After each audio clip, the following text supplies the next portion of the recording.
নমস্কার বন্ধুরা, আমি নূপুর ভিলেজ ফুডের আরও একটি নতুন রেসিপিতে আপনাদের সবাইকে স্বাগত। আশা করছি সবাই খুব ভালো আছেন। আজকের রেসিপি আলু ও ডিমের কারি।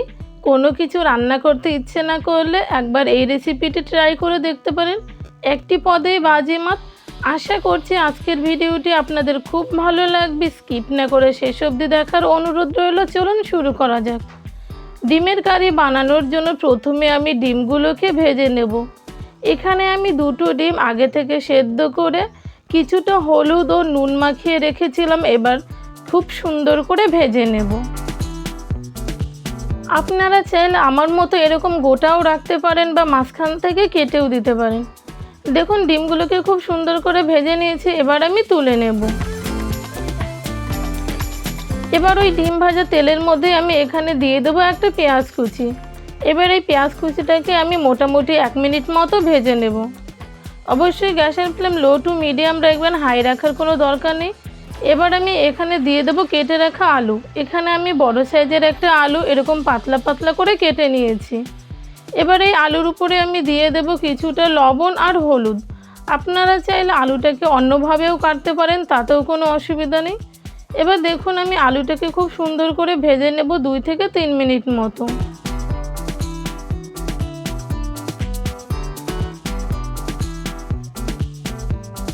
মোটামুটি 2 থেকে 3 মিনিট পরে ভাজার মতো দেখবেন এরকম সুন্দর একটা কালার চলে আসবে। যেহেতু আলুগুলো পাতলা, ভাজতে খুব একটা সময় লাগবে না। এবার তেল ঝরিয়ে আমি আলুগুলোকে তুলে নেব।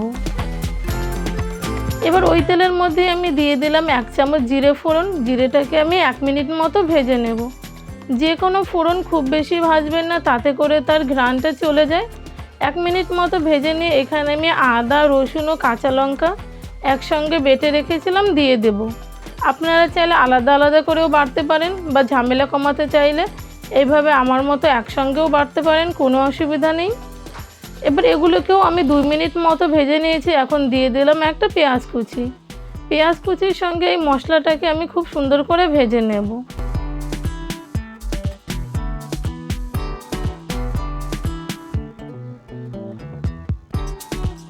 সমস্ত কাঁচা মশলাগুলোকে আমি 2 মিনিট মতো ভেজে নেওয়ার পর দিয়ে দেবো টমেটোর পিউরি। এখানে আমি বড় সাইজের একটা টমেটো নিয়েছি। তার উপরে দিয়ে দিলাম আমি 1 চামচ হলুদ, 1 চামচ লবণ, 1 চামচ জিরে গুঁড়ো, 1 চামচ ধনিয়া গুঁড়ো আর দেবো 1 চামচ কাশ্মীরি শুকনো লঙ্কা গুঁড়ো। এবার এই মশলাটাকে আমি মোটামুটি 2 মিনিট মতো ভেজে নেব।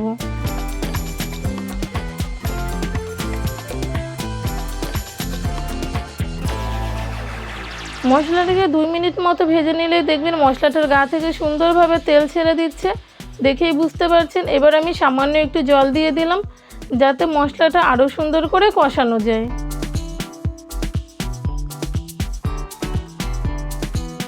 জল দেওয়ার পরেও আমি আরও মোটামুটি 2 মিনিট মতো কষিয়ে নিয়েছি। এবার দিয়ে দেবো ভেজে রাখা আলু। আলুর সঙ্গে মশলাটাকে খুব সুন্দর করে কষিয়ে নেব। এতে করে ডিম ও আলুর কারিটা আরও বেশি সুন্দর হবে খেতে। বন্ধুরা অবশ্যই বাড়িতে এইভাবে আলু দিয়ে একবার ডিমের কারি করে দেখবেন, অসাধারণ লাগে খেতে। দেখুন আমি লো টু মিডিয়াম হিটে মোটামুটি 4 থেকে 5 মিনিট মতো আলুগুলোকে কষিয়ে নেব।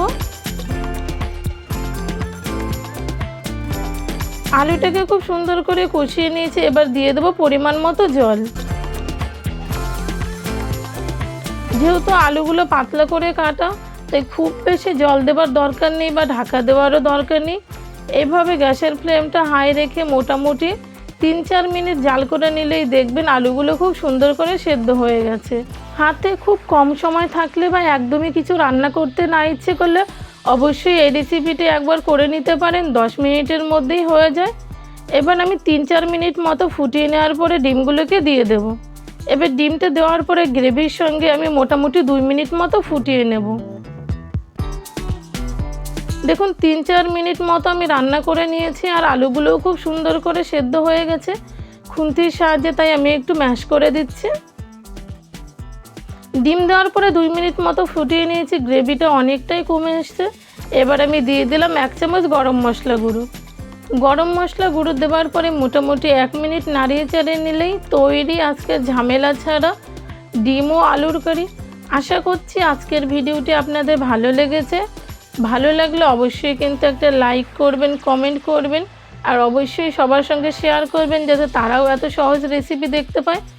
আমার চ্যানেলে যদি নতুন হয়ে থাকুন অবশ্যই চ্যানেলটি সাবস্ক্রাইব করে অল নোটিফিকেশন অন করে রাখবেন সমস্ত নতুন রেসিপির আপডেট পেতে। সবাই ভালো থাকবেন, টাটা।